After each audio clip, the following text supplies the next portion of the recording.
I'm Jamie Heineman. And I'm Adam Savage. We're going to find out what happens when you strap a rocket to a 67 Chevy. Oh, yeah. Coming up, we turn a Chevy into a 350-mile-per-hour road warrior. This is so exciting. I'm going to have a grinectomy. Pop rocks and soda. Urban myth or recipe for disaster.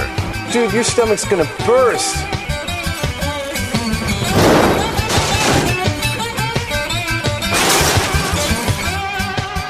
Here on MythBusters, we're not just going to retell the stories. Small pin. We're going to put them to the test. We're prepared to put our bodies on the line. There's just one problem. Some aren't myths at all. Which one would that be? I don't know yet. So why should you trust these guys? Well, Jamie and Adam have over 30 years in model building, animatronics, and toy prototyping. They've worked in features, television, theater, and games. They can build just about anything, and probably have. This is M5, my special effects shop. Come on in and have a look around. Jamie's amassed an awesome collection of tools, talent, and techniques. If we can't find it here... I'm trying to locate a pig's stomach. There's always Adam's eclectic collection. I come from the planet Butthead. Ow! Ow! Jamie and Adam are supposed to be experts in what's real and what's not. And they'll need every trick in the book. So where do we begin? What do we got? Let's go.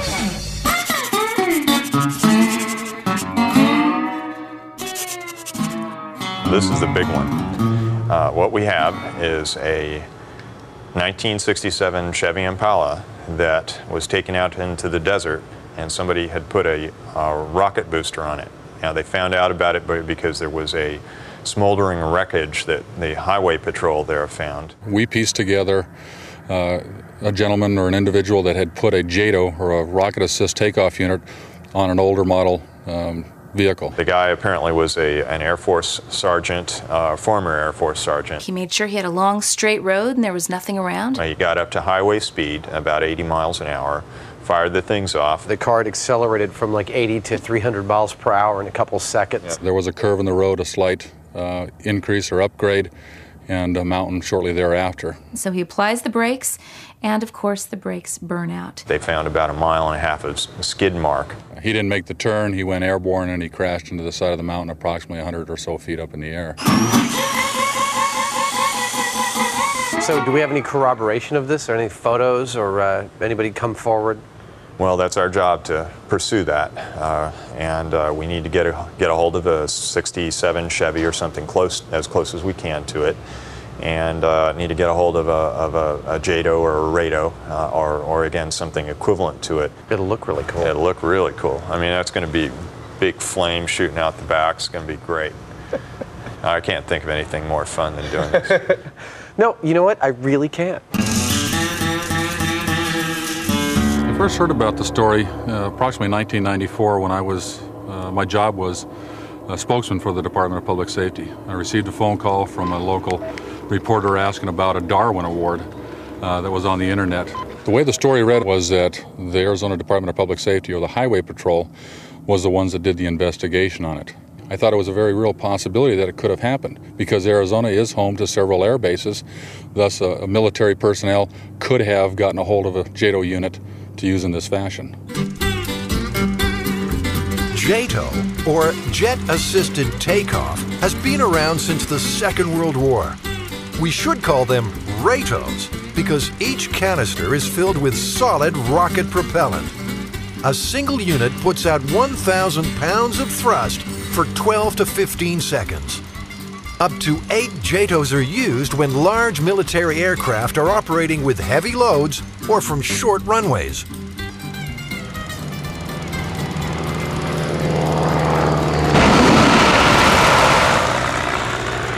Do we think the military's just going to hand over one of these JATO bottles? What do we do if they don't actually let us have one? Well, I kind of doubt that they will.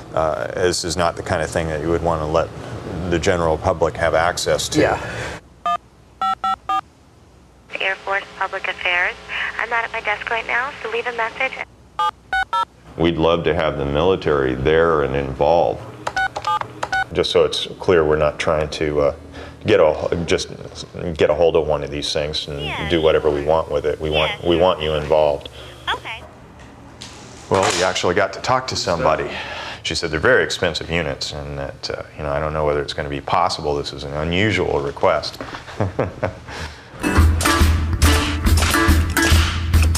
Most good urban legends have good details, names, places, dates. In this case, often it's a Chevy Impala that the man was driving. So we need to find a 67 Chevy. I wonder where we're going to do that.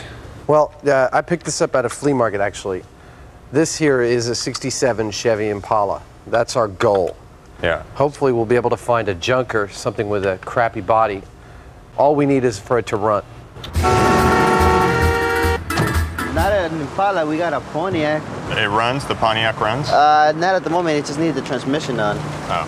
Yeah. Only? Yeah, but you know.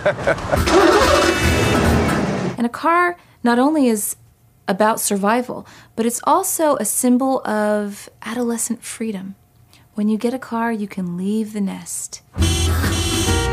We're going to be putting some rockets on the top of the car and setting Oh, them like off. the guy in the desert, the old Yeah. urban That's legend. it. So you want Exactly. it's a 72 Impala or 69 Impala you're supposed Yeah. to use. Yeah, everybody. We'll take anything that looks like, I mean, a Falcon within a couple of years. Something of that kind vintage, as long as You it want it to runs. Don't care about. T-Bird? You want a Thunderbird? Well, it got to be cheap. 62. Well, $750. That's Let's have a look very at it. plausible. It's also a symbol of sex. This is where a young man can have his first sexual experiences in this car. Oh, yeah. That's the we're done. I'll be kind of ashamed to destroy it. We don't have to destroy it. Oh, that's so beautiful. Oh my God, I'm loving this. Oh, look at that. Wow. Oh, these automatic windows. Oh, yeah. Is that your premise, though, to do that urban legend? Yeah. Why? You should get a Chevy, because I always heard the story with the Chevy. Chevrolet, the beautiful shape for 1965. The Chevy Impala is an ideal candidate for urban legend status. It was first introduced in 1958. From the start, it was a prestige car within the reach of the average American. A completely new look time cannot wash away. By the end of the millennium, sales exceeded 13 million, making the Chevy Impala the most popular full-size car in American history. See the beautiful shapes of Chevrolet for 1965 at your Chevrolet dealers now. We need it to run. Need it to run. Needs This one it. may run. It's got a bomb motor in it. What do you mean? You're going to put rockets on it? It'll go. We're going to destroy the car. Of course you are. That's half the fun. Thank you anyway. Thanks very much. No problem. Despite its popularity, the Impala is proving as hard to procure as Jado rocket.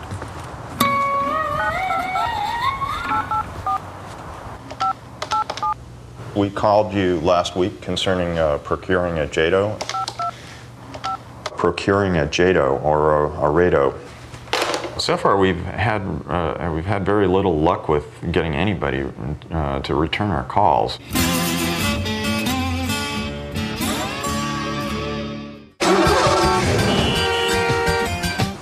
Jamie and Adam are following a promising new lead on that 67 Chevy. Well, we're going to strap some rockets to its back end. Yeah. You know that thing where they took it out in the desert and set those up? I got the perfect car for you. We're going to do that. You got it. It's a 67 all right, but unfortunately, an Oldsmobile.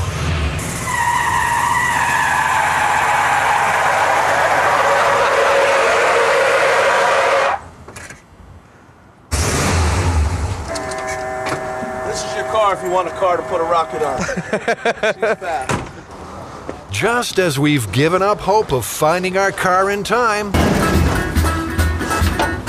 It's officially an Impala. Would it be all right if I drive it around the block? Oh, yeah. Oh, whoa, whoa. I got it, lady. it's a working 66 Chevy Impala with some decidedly non-standard features.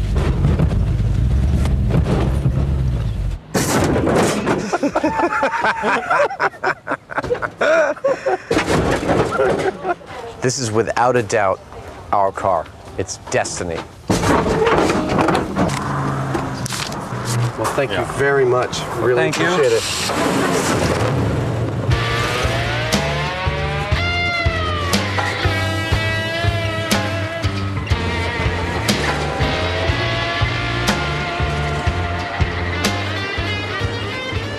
We are 8.5 miles from where we bought the car. It's 100 degrees. We're 3 hours from the shop. And thanks to a blocked fuel filter, our rocket car is doing exactly 0 miles per hour.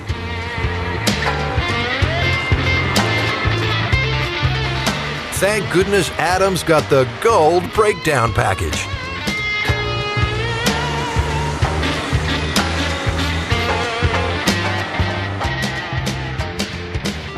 So, the Air Force apparently called us back and turned us down on the JATO rocket? Permission denied. Yeah, I think, did they call us back again just to deny permission again without being asked? Twice. So we got these things. Yeah. How are we going to, these are the hobby rockets. This is like an example, one of the tubes. How are we going to fire these off? Well, these are actually more powerful than the JATOs. The ones that, you know... But they're smaller. How's that possible? Well, we're going to use more of them. While they're running, they put out 1,500 pounds of thrust as opposed to 1,000 pounds, but they only last for 4 seconds. We're going to get several of them, and we'll set them off successively.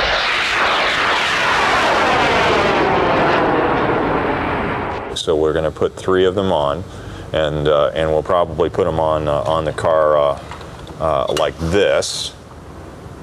We have a qualified operator that you have to have a license a federal license to be able to purchase these things and operate them. I would hope so. Yeah, and so we're going to have those guys set them off, and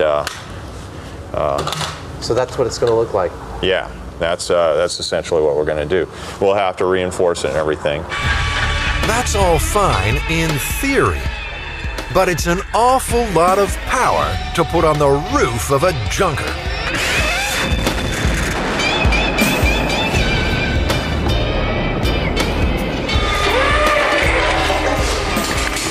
One pound of thrust is 2 horsepower.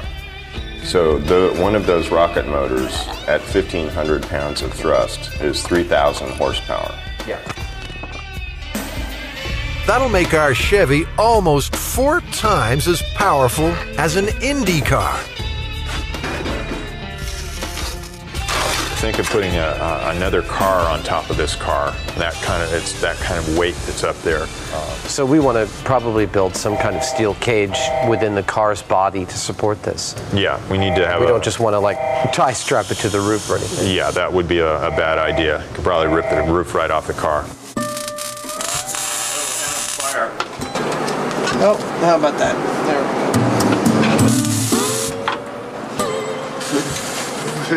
go. Adam, you're going to get sick. I believe I'm already sick. Give me the fire extinguisher. What the? This time it's no joke. The fire's burning through the hydraulic lines. That sawdust with the hydraulic fluid's a nice little kind of wicky thing. Yeah. Wiki. I was thinking that we would drill up through here and bolt the top frame onto here. With this design, the whole roof structure becomes part of the rocket rack.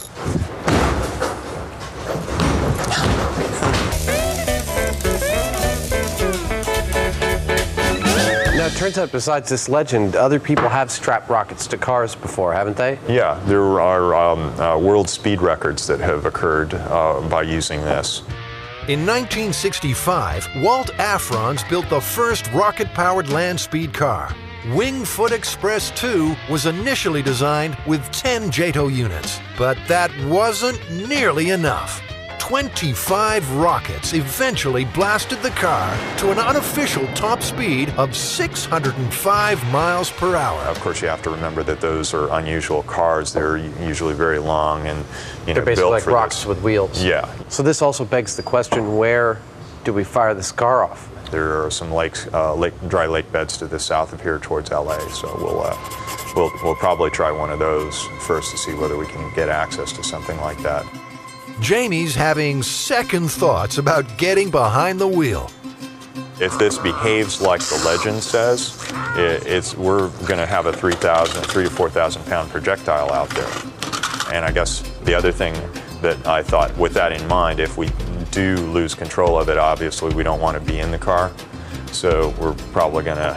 You don't want to be in the car? I would love to be in the car. But I think you should drive the car. Well, I think I should too, but we've radio-controlled cars before, and it's a lot of fun. So we'll make it radio-controlled? Yeah, I think that's the safest way of dealing with it. Oh, that's the coolest toy ever. Yeah, it's a big kid's RC car. You want to do it? It's not quite as simple as a radio-controlled toy.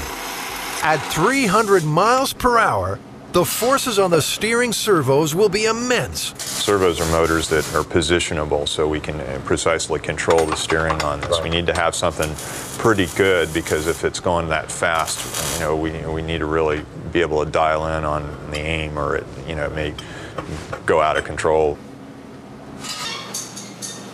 The transmitter also has dangerous limitations. One of the things is that these radio controls are only good for 1,000 meters or so, plus or minus. About half a mile. Yeah. For us to, if this thing is going 300 miles an hour, it's going to get out of range from us real quick, even if we're driving alongside. So we're probably going to have to think of ways of either getting we're going to have to go out and rent a really, really fast car, or we'll have to get a helicopter. It'd probably be the safest way of dealing with it. I'm going to try and start it. All right.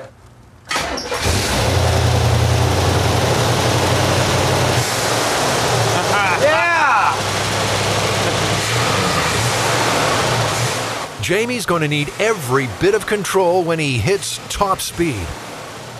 At 350 miles an hour, a Chevrolet Impala, all the windows will pop out of it and the roof will peel off. Andy Granatelli knows all about speed. He holds 21 Hall of Fame records. Many were set in conventional vehicles. He claims the top speed for a street machine, an awesome 241 miles per hour. At this velocity, wind resistance is the biggest enemy. The car would become airborne at a little over 200 miles an hour. The car would just raise the front of it up and would flip over. In other words, because the air would get underneath the front of the car. Yeehaw! Jamie plans to use the Chevy's hydraulics to combat those forces. Lowering the hood should give considerable aerodynamic efficiency. It will also help with what he's been told is the most vital factor. The most difficult thing about this whole deal is probably getting this straight on the car. There's no real true center line that we know is actually the direction the car is going to go. We have, according to the experts, a 6-degree misalignment is going to put about 100 to 150 pounds of push on the tail of the car. That way. All right. Yeah, that's as good as anything. So that's right about 86. And that's right about 86. Beautiful. Let's pack this puppy down. I can't wait to set this thing off. I'm going to be in a helicopter and I've never ridden a helicopter before, radio controlling a 3,000 horsepower rocket-driven radio-controlled car. What could be better? You know, you could just kill yourself when you were done, because it's just like, it It's ain't getting all any better than that. It's all going downhill from there.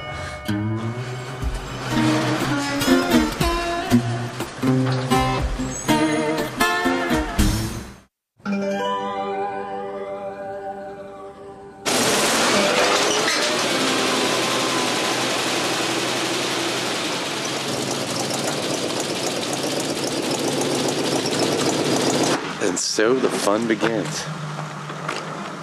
It's such a treat to see the sunrise over the desert. What am I saying? It's a treat to fire up a rocket car in the desert.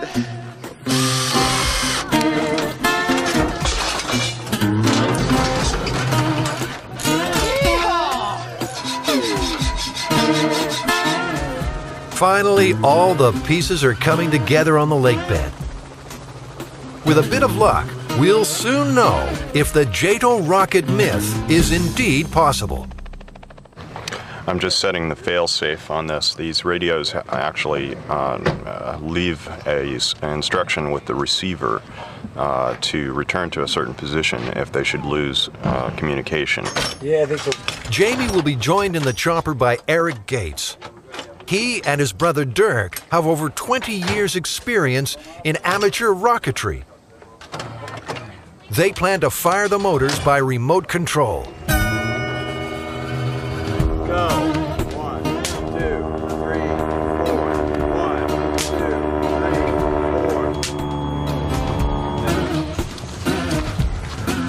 3, 4. Jamie's going to do a dry run in the car.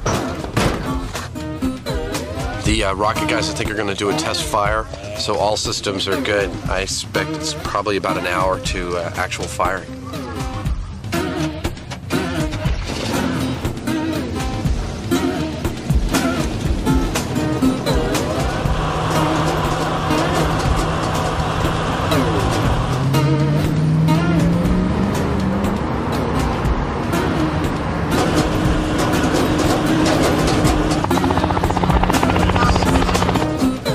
The remote control and failsafe are working perfectly. Well, you know, I'm not at all happy. The reason being that unless something goes wrong on the first test, it makes me nervous because that means something's going to go wrong later. How you doing?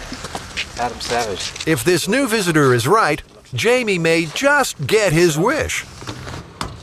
I looked at it, the mount's not strong enough, number one. The mount's not straight either. We warned them about straightening the mount. It's got to be dead straight or it'll steer the car all the time. George should know. Not only did he work on the Apollo program, he's conducted numerous speed trials out here. 8 points welded into the frame of the car. I hope it works. I mean, you know, because I don't want you to dig up my leg bed. Not exactly comforting words for our final briefing. The helicopter's going to do a pass around just like we did the last time. About the time that it passes in front of the car, I've released the brakes and the car is going to start to roll. Like the myth, our plan is to get the car up to 80 miles per hour before firing the rockets. Giving it a lot of gas. When the motors go, they're going to have a tendency to scare you. So when you're hearing the 3, 2, 1, brace yourself. Don't veer. You sound like a jet engine. It's going to get a 15-foot flame out the back. 15. Let's have a good bird, man. Yeah. Get your game face on. Good luck. This is so exciting. That cardboard box at the front of the truck. I'm going to have a grinectomy.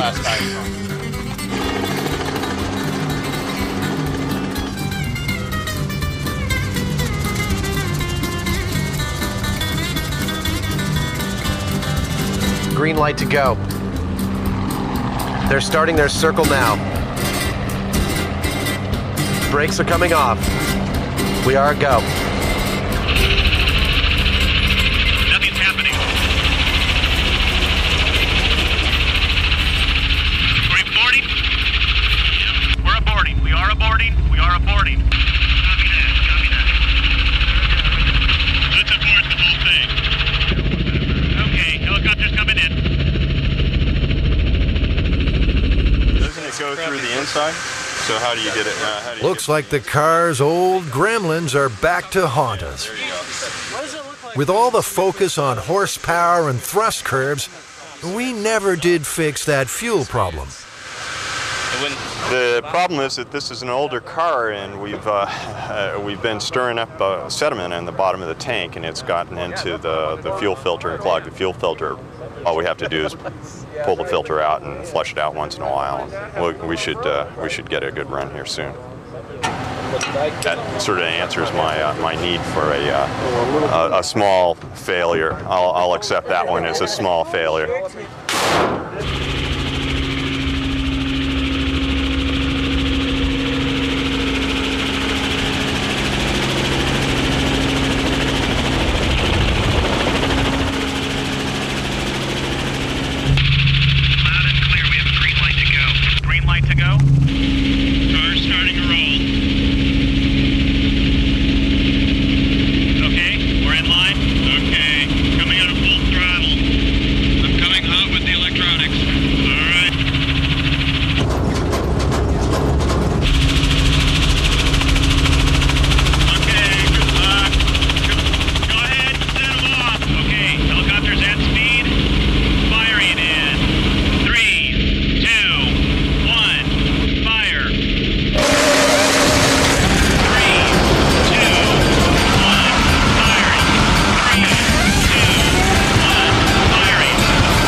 It's been a long road, but finally, we have liftoff. 3 rockets, 4 seconds, and 1,500 pounds of thrust apiece. That's 3,000 horsepower for 12 seconds. Just like a JATO.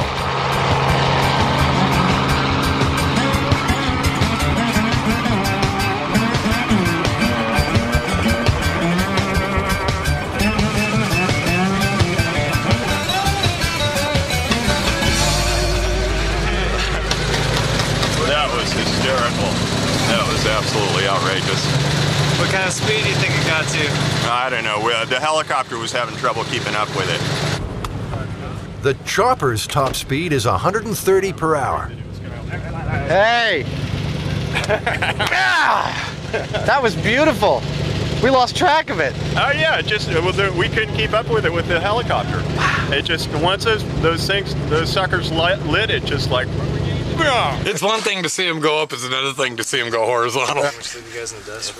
Just the dust trail from the car. It's so beautiful. I was quite impressed. I was hoping it would go good, and it did. You know, a little apprehensible, but no. Jamie did his homework. Over the years, many have claimed they were the inspiration for this story. For those who really tried it, the results were the same. In 1957, Dodge was filming an ad on this same lake. They replaced the gas tank with a single JATO bottle. The car topped out at 140 miles per hour. So, Jamie, given the structure of the original myth that the guy ignited the rocket, accelerated to like 350 miles per hour, supposedly hit the edge of a curve of the road and was airborne for several seconds before hitting the side of a cliff, do you think it's possible?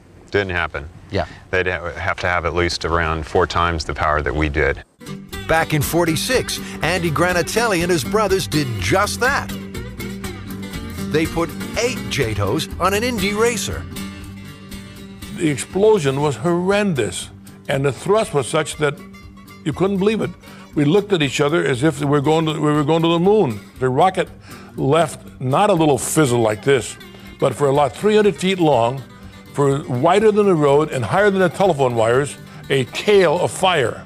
And the car accelerated up to approximately 180 miles an hour. I mean, and believe me, I mean, it was unbelievable. Andy's antics may well be the origin of the JATO myth. One thing's for sure, we can all quit calling the Arizona Department of Public Safety. There never was a crash site found in Arizona, nothing even vaguely familiar. On occasion, we still get people inquiring about it, and we posted it on our website stating that it is a myth. That was a lot of fun, though. Yeah, it was great. Just those few seconds being in that chopper, right, trailing behind the car, seeing those things set off, it was indescribable. Just seeing that car kind of go. I mean, it was beautiful. It was gorgeous.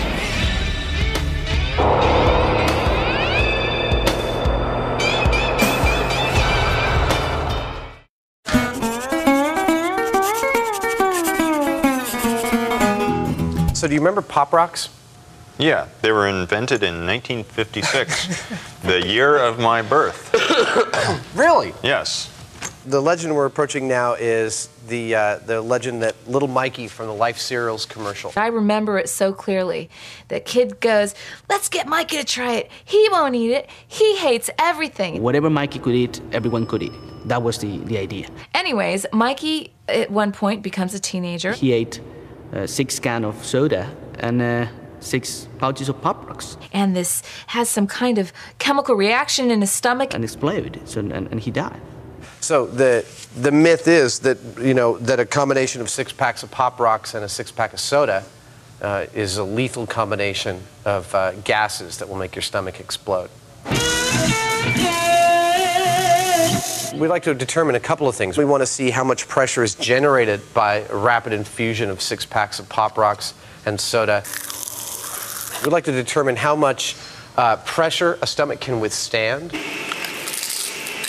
I've been thinking about this, and I think to imitate a stomach, the pressures of a stomach, that the best course is to use a pig's stomach, which is actually physically very close to a human stomach, which can hold about between 1 and 2 pints, generally, of liquid. I'm trying to locate a pig's stomach. A pig's stomach. Should we continue further? Is this about the size of a human stomach? I really could say. How large is it? I mean, it's deflated, right? Like a swimming cap. What? Like a swimming cap. Like a swimming cap. A very, very meaty swimming cap. Originally, the idea was to create an instant carbonated soda by General Foods. Can I try some? Yeah, absolutely. They discovered actually that when you ate those nuggets, there was like a sizzling or popping sensation in your mouth.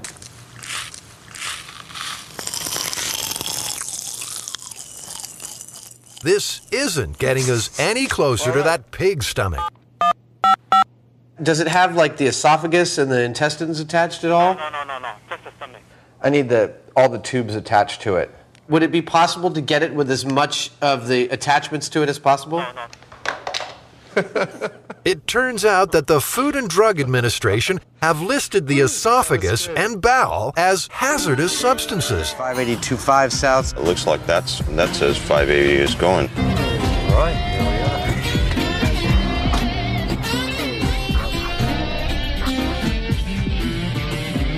4 stomachs. Terrific. That's them. The specific instructions on the thing, complete with esophagus and intestines. It's actually becoming a reality. That's one important mission accomplished. Yummy. The worst part is the breath coming out of here.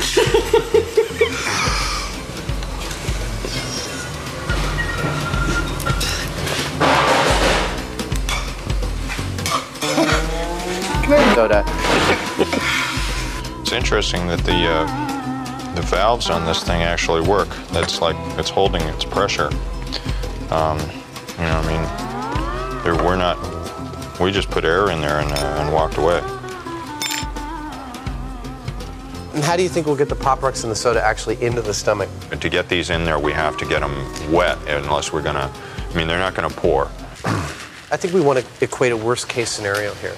You know, like the Pop Rocks are going in one bunch along with the soda I guess as rapidly as you could do it. I mean, as rapidly as someone might drink it. Big syringe then. A big syringe? The myth appeared, I believe, was in 1979, 4 years after the candy was launched. And actually has devastating consequences for the brand name.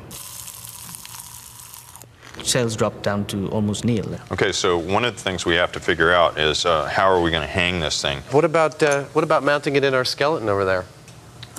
Sure. There's plenty of tie points in the rib cage. Yeah, and it'll, we'll get to see, fluid dribbling out out of the skeleton, and you wanted the dramatic effect, that'll do it. Yeah, and of course, actually, the inlet tube will have to come up and out through the mouth of the skeleton. Yeah. And you know where the outlet tube is going? No. Where is the outlet tube going? Oh, don't make me say it. By the time we're done, he'll be playing the piano just like old times. What the company tried to do to address that problem was basically they ran around 45 advertisements, big full-page advertisements in magazine, and they wrote about 50,000 letters to different high school headmasters and school headmasters explaining that there was no problem. Once a belief is out there, it's pretty difficult. You have to take some gargantuan steps to disprove it. We've got to mix up one last ingredient before the experiment can begin. I'd say it's about a pH of 2. Okay. So that's the equivalent of one stomach's contents of hydrochloric acid, That's 1.7 pounds of water. Okay. Gastric juice is secreted, actually, we believe, as a protective mechanism. It's not designed to aid in digestion. It's designed, the hydrochloric acid along with pepsin is designed to kill things. So it's kind of protection over when we were back there fighting the hyenas for the bones. It might not aid in digestion, but we think a quart of hydrochloric acid will be critical to busting this myth. Oh yeah, oh yeah. Your gloves. Now, the fun begins. Once you're pouring the liquid, I'll be opening cans of soda, handing them off to you. Okay. We're clamped everywhere. All right. Oh, man. All right, Mike, you had 2 cans. He's out of control. Oh, my God, he's going for another one. Mikey. All right, Mikey, man, you can't drink those last 2 cans of soda. Dude, you are an animal. Dude, your stomach's gonna burst. All right, here comes the plunger. Slow down. You didn't drink it that fast. Listen to that. You can hear those Pop Rocks going for it. Yeah. Well, that's pretty impressive. Oh, there goes a burp. Mikey's burping. Come on. Oh, man. Look how big that stomach's getting. All right. It's more or less got it. All right. Wow. Okay, I wouldn't have called that he could drink all that soda and Pop Rocks at once. That's huge. That's like 3 times the size of what it was. We're not reading any real pressure in here. By its nature, the human stomach is a capacitance organ. That means it's designed to stretch. Receptive relaxation is the concept in human physiology, so it will relax and stretch up to some limit. So my guess is Mikey's feeling a little ill right about now. I know I would be. You think we should give him some time to digest? Sure, why not? You got 2 built-in vents, one on either side of the stomach, that should be the places that this air goes if you reach those kinds of pressures. Even with time for digestion, the Pop Rocks and soda just don't produce enough gas. We put 6 cans, about another, almost a liter of acid, 6 doses of Pop Rocks. I still hear it, can't you? You can still hear it crackling. Yeah, Pop Rocks are going. So, does this myth contain any elements of truth? The human stomach clearly can rupture. There's no question about that. You can get rupture in blunt trauma, automobile accidents, for instance. After a quick reset, we're going to try and see if we can make our pig's stomach explode. Who the hell could be calling me? I can't answer that. I'm tying a pig's stomach into a skeleton. Clamp. Now, it turns out that in the annals of medicine in the last century, there are a half dozen cases of people's stomachs exploding from an excess of CO2, usually from something like baking soda. 1, let's do 3. That's an awful lot of sodium bicarb. Well, you know, I've taken 2 with heartburn. Let's say someone feels Unlike really bad Pop there. Rocks, the baking soda and acid react. Injecting acid. All right. The result is carbon dioxide gas. Lots of it.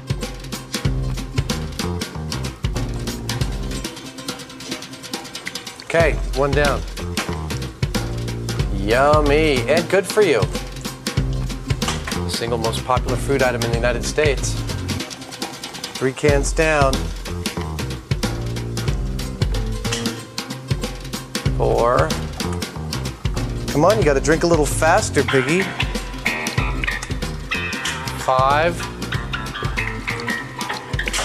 6.